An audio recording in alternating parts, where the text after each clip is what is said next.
Suzy Lu scrubs her Discord on top of all her tweets, showing that maybe the walls really are closing in on Suzy Lu. Hi, I'm Tommy C, and this is Shot to the Point News. Top story, Suzy Lu. It just gets weirder, absolutely weirder. And I haven't really subscribed to the idea. I mean, I even declared her the winner in this little battle. I'm starting to believe, based on some of TheQuartering's reporting and recent events, that Suzy Lu is absolutely desperate at this stage, and maybe it's just trying to grab onto somebody's arm as she throws herself over a building, figuratively, not literally. All right. Well, take the latest the news, which is unbelievable. I'd never even heard of this. All of a sudden, Nick DeOrio, John Swan, and Jeremy start receiving captioning complaints. I mean, I know Tipster. I know he's been on YouTube 10 years. I know Jeremy has a wealth of experience that far, outweighs mine. I've never heard of a closed captioning complaint. I've heard of these privacy complaints, and it's usually privacy complaints are just stunts performed by. You can really ignore them. Performed by people that are usually angry with you. But I've never heard of a closed captioning complaint. And I'll let Jeremy explain what they are and how he found them in a second. But, I mean, this just takes a turn for the bizarre.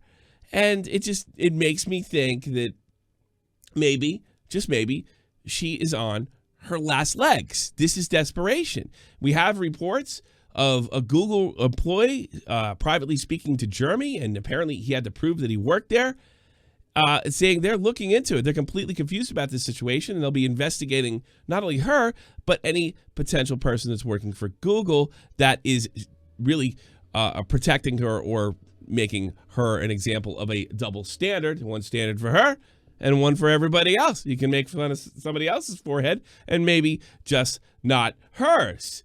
It really is amazing, and I'm gonna let Jeremy. I'll show you what Jeremy found. I haven't gotten one of these yet, and he does a pretty good job explaining it. Closed captioning complaint, and here's one from 1 day ago. Closed captioning complaint. I've never seen this before, and it goes on to say, a user believes your video requires closed captioning and sent a report to YouTube. We encourage you to provide captions for this video. Captions open up your content to a larger audience, including deaf or hard of hearing viewers or those who speak other languages. In addition, sometimes captions are legally required. For example, for the Communications and Video Accessibility Act is the United States law that requires closed captioning of content that aired on U.S. television with captions. Well, I saw this email and I was like, well, this definitely doesn't apply to me. But it's interesting to me. What video? What could it be? Well, interesting. It was the collapse of Suzy Lu. And then moments later, I received another complaint. Hi, Quartering. A user believes this video requires and sent a complaint. Which video could it have been?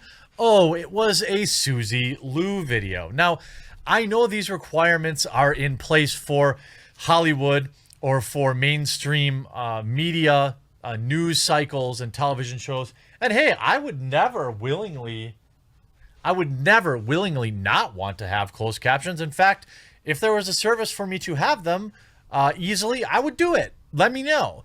This email doesn't do much. It just links to the FCC. Then 6 hours ago, I received 2 more complaints. A user believes, shockingly, it is a Suzy Lu video. So you're getting that. And here's another thing. According to what Jeremy just read, it's an encouragement. In other words, you could be eligible for a lawsuit if you don't put the closed captioning in. Well, who's going to sue them? This is obviously being done either by Suzy Lu herself or a group of fans. Again, her Discord has been scrubbed. So there, and there goes the evidence with it, which is something we were suspicious about before, because YouTube, of course, reported that the taking down of John Swan's video was by several users. This seems like absolute desperation. John Swan wouldn't be eligible for any kind of lawsuit against him living in Australia.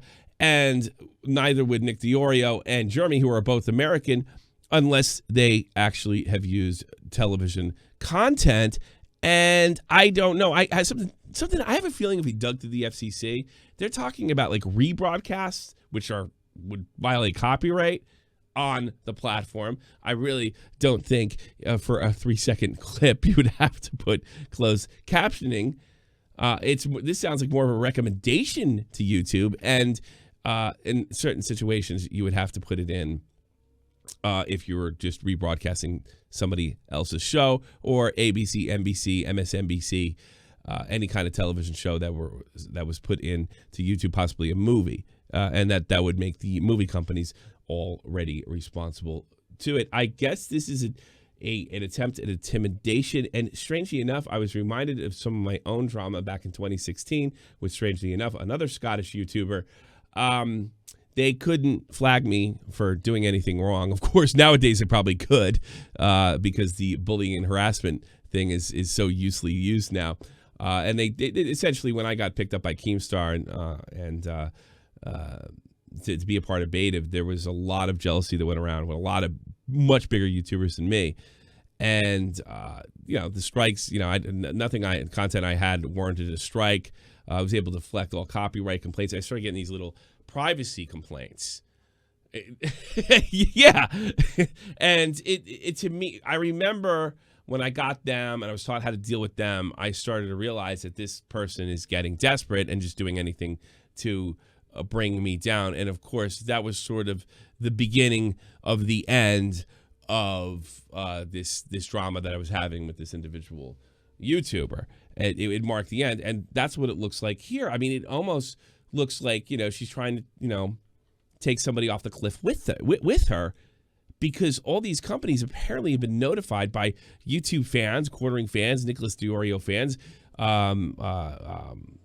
John Swan fans. Of course, nobody has recommended going to places like Crunchyroll and Tokyo TV to report it for copyright abuse. But nonetheless, people are going to do what they're going to do. And if they're aware of a crime, they just might call up the company and say, hey, I know this person's stealing from you.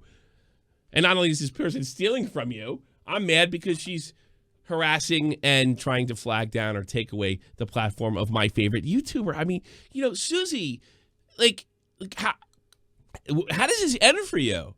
I think it ends without a YouTube career. I'm talking about easy money. And I think whoever at YouTube is protecting her has given her a sort of some kind of feeling of invincibility. I think that's just the lightest way I can put it.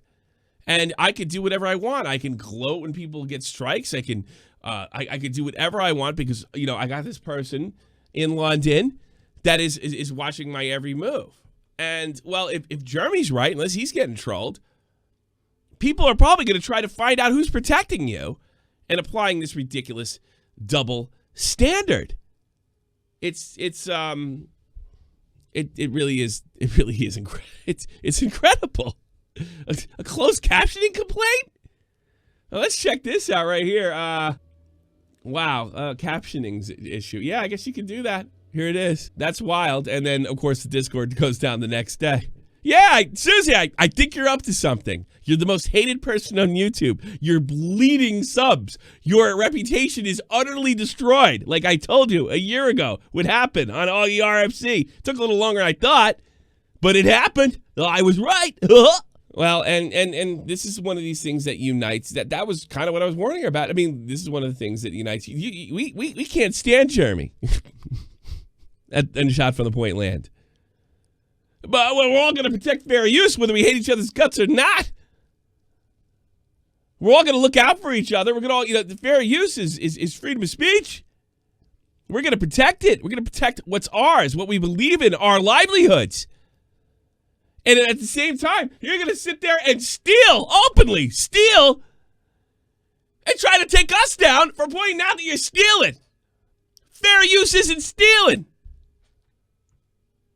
You're going to deplatform us? You might end up getting deplatformed yourself through other means. You nuts?